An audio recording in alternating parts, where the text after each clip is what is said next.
दुनिया के सबसे बड़े लोकतंत्र के सबसे अहम दार्शनिक और बुनियादी हिस्से को समझना सच में अपने आप में एक बहुत बड़ा अनुभव है। भारत का संविधान और खास तौर पर इसकी प्रस्तावना यानी प्रियम्बल, ये महज कुछ रटी रटाई पंक्तियां नहीं हैं, ये तो पूरे राष्ट्र का असली डीएनए है। तो चलिए आज की इस खास चर्चा में सीधे इस जटिल लेकिन बेहद दिलचस्प दस्तावेज की गहराई में उतरते हैं। आगे बढ़ने से पहले जल्दी से सफर के रूपरेखा पर एक नजर डाल लेते हैं। शुरुआत एक आम परिचय से होगी, फिर प्रस्तावना के मूल तत्वों को समझेंगे, उसके बाद राज्य की प्रकृति और नागरिकों से किए गए वादों को बारीकी से देखेंगे और आखिर में इसकी कानूनी हकीकत को परखेंगे। तो बिना किसी देरी के बढ़ते हैं पहले हिस्से की तरफ, संविधान का परिचय पत्र। किसी भी मोटे कानूनी दस्तावेज की शुरुआत में आखिर एक प्रस्तावना का काम होता क्या है? इसे समझने के लिए मशहूर कानूनी विशेषज्ञ N.A. पालखीवाला की एक बात याद आती है। उन्होंने एकदम सटीक शब्दों में प्रस्तावना को संविधान का परिचय पत्र या आइडेंटिटी कार्ड कहा था।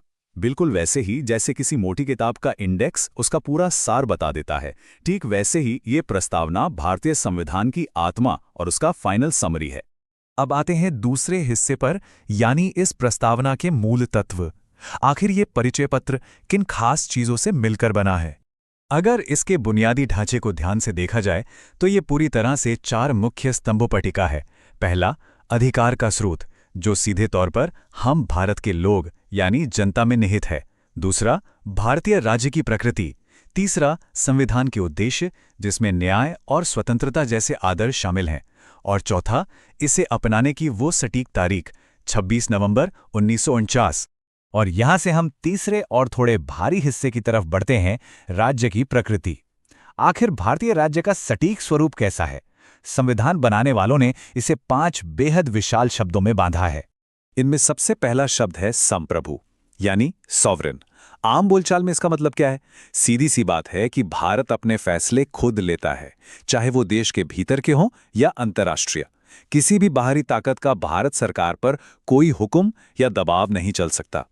यहां तक कि संप्रभु होने के नाते भारत के पास किसी विदेशी क्षेत्र का अधिग्रहण करने या अपने किसी हिस्से पर दावा छोड़ने का भी पूरा अधिकार है। दूसरा शब्द आता है समाजवादी। अब ये शब्द सुनते ही शायद मार्क्सवादी समाजवाद का ख्याल आए, जहां निजी संपत्ति या प्राइवेट प्रॉपर्टी को पूरी तरह खत्म कर दिया जाता है। लेकिन भारत का मॉडल बिल्कुल अलग है। ये एक लोकतांत्रिक गांधीवादी समाजवाद है। यहां गरीबी और असमानता को मिटाने के लिए पब्लिक और प्राइवेट दोनों सेक्टर एक साथ मिलकर काम करते हैं। इसे ही हम मिक्स्ड इकोनॉमी कहते हैं। तीसरा शब्द है पंथ निरपेक्ष या सेक्युलर। यहां भी भारत ने एक बिल्कुल सकारात्मक मॉडल अपनाया है। इसका मतलब ये बिल्कुल नहीं है कि राज्य धर्म विरोधी है, बल्कि इसका सीधा सा अर्थ है कि राज्य का अपना कोई आधिकारिक धर्म नहीं है। ये बिना किसी भेदभाव के सभी धर्मों और आस्थाओं को एक बराबर सम्मान और सुरक्षा देता है। चौथा शब्द, लोकतांत्रिक ढांचे को समझना तो और भी दिलचस्प है। देखिए, स्विट्जरलैंड जैसे देशों में डायरेक्ट डेमोक्रेसी होती है, जहां जनता सीधे हर फैसले में वोट करती है। पर भारत में ऐसा नहीं है। यहां एक अप्रत्यक्ष यानी इनडायरेक्ट रिप्रेजेंटेटिव सिस्टम काम करता है। लोग अपने नेता चुनते हैं और कार्यपालिका हमेशा विधायिका के प्रति जवाबदेह होती है। और इस हिस्से का आखिरी शब्द है गणराज्य या रिपब्लिक। इसका बस एक ही मतलब है कि राज्य का प्रमुख यानी राष्ट्रपति एक निश्चित समय के लिए चुना जाता है। यहां किसी राजा महाराजा की तरह कोई वंशानुगत शासन नहीं चलता। और सबसे कमाल की बात, सभी सरकारी दफ्तर बिना किसी विशेषाधिकार के हर एक नागरिक के लिए खुले हैं। चलिए अब बढ़ते हैं चौथे हिस्से की तरफ, नागरिकों के लिए उद्देश्य। एक राज्य के तौर पर भारत आखिर अपने लोगों से क्या वादे करता है? रूसी क्रांति से काफी प्रेरित होकर यह दस्तावेज हर नागरिक को 3 तरह के न्याय की गारंटी देता है। सामाजिक न्याय, जिसका मतलब है जाति, धर्म या लिंग के आधार पर किसी भी भेदभाव का खात्मा। आर्थिक न्याय, यानी पैसे और संपत्ति की असमानता को कम करना। और राजनीतिक न्याय, जो ये तय करता है कि सरकार में भागीदारी का सबको बराबर हक मिले। सिर्फ न्याय ही नहीं, बल्कि आज़ादी से जीने और विकास के लिए 5 खास तरह की स्वतंत्रता भी दी गई है। विचार, अभिव्यक्ति, विश्वास, धर्म और उपासना की आज़ादी। पर हाँ, यहाँ एक ज़रूरी बात याद रखनी होगी, ये आज़ादियाँ असीमित नहीं हैं। देश की सुरक्षा और शांति बनाए रखने के लिए इन पर उचित प्रतिबंध बिल्कुल लगाए जा सकते हैं। उसके बाद आती है समता या इक्वालिटी। इसका अर्थ बहुत ही साफ है। समाज में किसी भी वर्ग के पास कोई स्पेशल प्रिविलेज या विशेषाधिकार नहीं होगा। कानून की नज़रों में हर एक व्यक्ति को प्रतिष्ठा और अवसर की बिल्कुल समान स्थिति मिली हुई है। और इन सबको आपस में जोड़ने वाला फ्रांसीसी क्रांति से लिया गया एक बेहद शानदार आदर्श है बंधुत्व या फ्रेटर्निटी। इतनी ढेर सारी विविधताओं वाले देश को एक डोर में बांधने के लिए एकल नागरिकता या सिंगल सिटीजनशिप का मॉडल अपनाया गया।